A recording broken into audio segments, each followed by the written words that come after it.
कि जो सारा चीज़ दूसरे शहर में हो रहा है वो हमारे बिहार में क्यों ना हो। यहाँ भी जो है बहुत सारे मॉल दिल्ली में हैं, हम जैसे रियल एस्टेट सेक्टर से जुड़े हुए हैं, तो यहाँ भी रेजिडेंशियल कमर्शियल मॉल का काफ़ी अपॉर्चुनिटी है। बहुत सारा भी प्रोजेक्ट आ रहा है जो काफ़ी ज़्यादा लोगों को रोज़गार और सिटी को भी स्मार्ट बनाने में काफ़ी उपयोगी साबित होगा। इसलिए हमने सोचा कि बिहार में राजधानी पटना है, यहाँ से हम कार्य को शुरुआत करें और आगे बढ़ें सर। कोई भी काम करते हैं उसमें सर समस्या आती है, लेकिन उसको हम लोग बेहतर तरीके से हमेशा करने का प्रयास करते हैं। जो भी चुनौती है जैसे सही समय पे पोजीशन देना, सारे कस्टमर का भी सही समय पे पेमेंट भी लेना, वह भी एक चुनौती होता है। तो एक सामंजस्य बना करके हम लोग चलते हैं और हैं तो सब कस्टमर हैं तो हमारे ही हैं। कि बिहार में रोज़गार और ये व्यवसाय दूसरे राज्यों से काफ़ी आगे निकल करके, चाहे जिम का ही लेते हैं, मॉल का ही लेते हैं, अच्छा-अच्छा चीज़ यहाँ पे अभी देखने को मिल रहा है, जो कि भविष्य में दूसरे राज्यों से कहीं ज़्यादा बेहतर साबित होगा विगत 10 वर्षों में सर।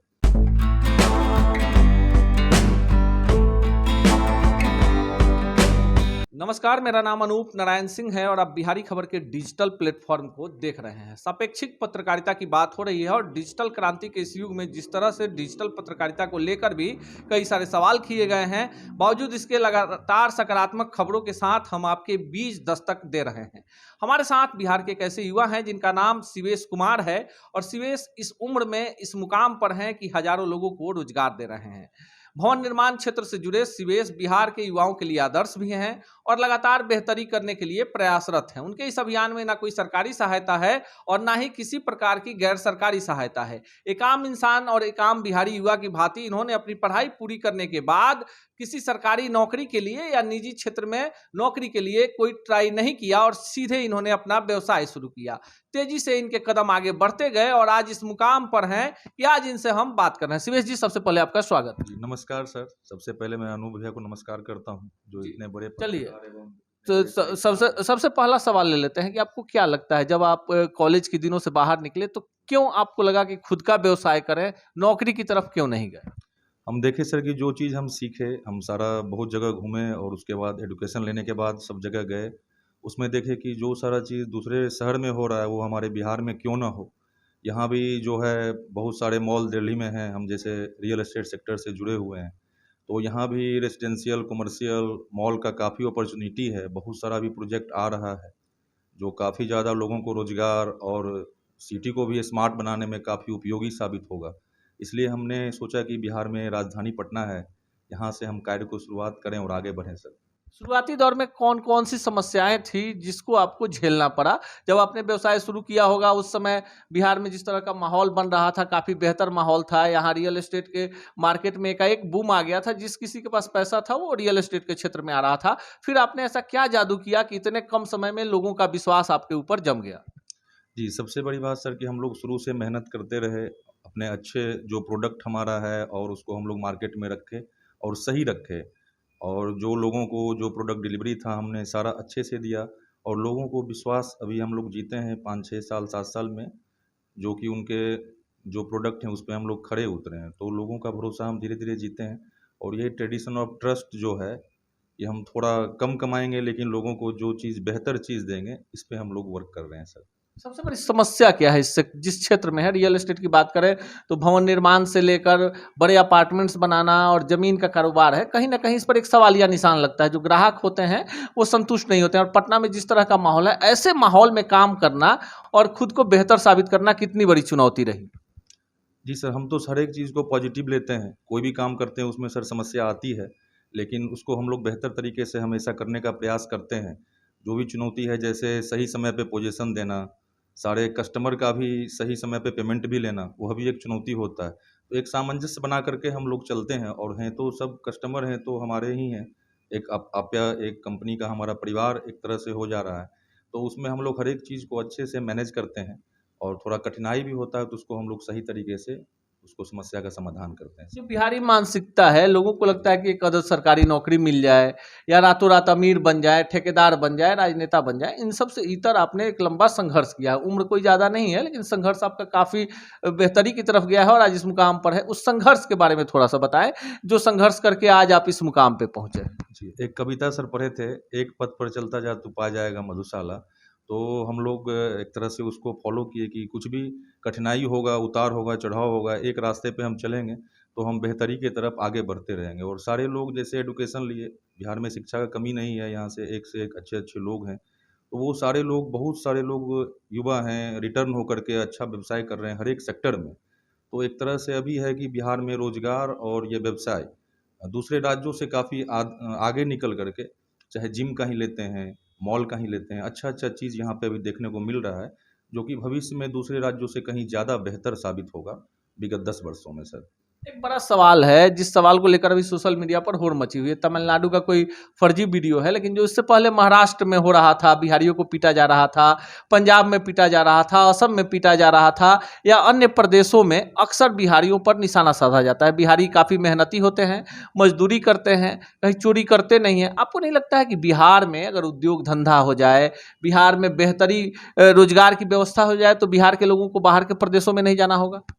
हमको लगता है सर यहाँ पे लोग प्रयास करेंगे तो अच्छा अवसर मिलेगा, मिल भी रहा है। हम अपील करेंगे लोगों से जो बाहर खुश नहीं हैं, उनको बिहार आना चाहिए, अपना ही बिहार है। यहाँ आकर के उनको काम करना चाहिए, क्योंकि ये अपना घर है।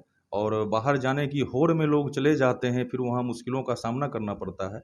हम भी वहाँ शिक्षा के लिए गए, रोज़गार के लिए भी कुछ दिन हमने बाहर गया, तो हमने अनुभव लिया। तो हमको लगा कि अच्छा है, खराब है, जो है अपना बिहार है और सबसे अच्छा है।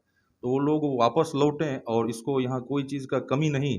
अपील करूँगा कि आएँ बिहार और इसको लेकिन आगे इसी बढ़ाएँ। वजह से एक बड़ा दर्द है कि घर छोड़ना कोई नहीं चाहता है, कोई परिंदे की तरह भटकना नहीं चाहता है। आपके प्रदेश में जो नई सरकार आई, जो विगत 17-18 वर्षों से है, बिहार में एक सुई तक की फैक्ट्री नहीं लगी। कानून व्यवस्था की स्थिति बेहतर हो गई, रोड अच्छे बन गए, लेकिन जो आपके यहाँ ग्रासरूट लेवल पर जो सबसे बड़ा उद्योग था वो था शुगर केन, यानी गन्ने का उद्योग था, चीनी मिल था। बिहार में लगभग 90% 95% चीनी मिल बंद हो गए। आप इसके लिए किसको दोषी मानते हैं? जो फैक्ट्रियां बंद हो गई, नहीं खुली, तो मजदूर कहाँ काम करेंगे? जी, सर दोषी तो हम नहीं मान पाएँगे। सबसे बड़ा एग्रीकल्चर सेक्टर है बिहार में।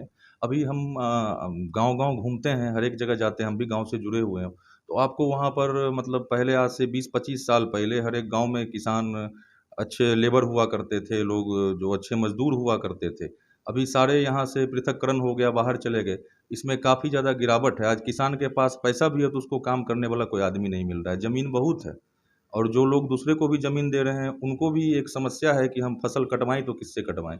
लोग ही नहीं हैं, लाएँगे कहाँ से? तो यहाँ पे बहुत बड़ा एक तो रोज़गार का चैलेंज भी है, दूसरा है कि एक रोज़गार होते हुए भी एक गैप है। जो जिस लेवल के हैं, उस लेवल पे काम कर रहे हैं, लेकिन जो मज़दूर भी हैं, तो हर एक ज़िला में सारे गाँव सूने पड़े हुए हैं, क्योंकि सारा परिवार ही बाहर चला गया। कष्ट लोग बाहर ही कर रहे हैं, उससे बढ़िया घर पे रहते और अच्छा यहाँ भी ₹700, ₹600, ₹1000 डेली लोग ले रहा है। तो इस तरह का चीज़ है। जी सर। आपने देखा होगा जब कोविड का काल था, हमें भी नहीं पता था, किसी को नहीं पता था, जब लाखों लोग, एक कहावत हुआ करती थी कि दिल्ली दूर है, लेकिन हम लोगों ने देखा दिल्ली से, कलकत्ता से, मुंबई से, पूना से लाखों बिहारी पैदल बिहार वापस लौटे।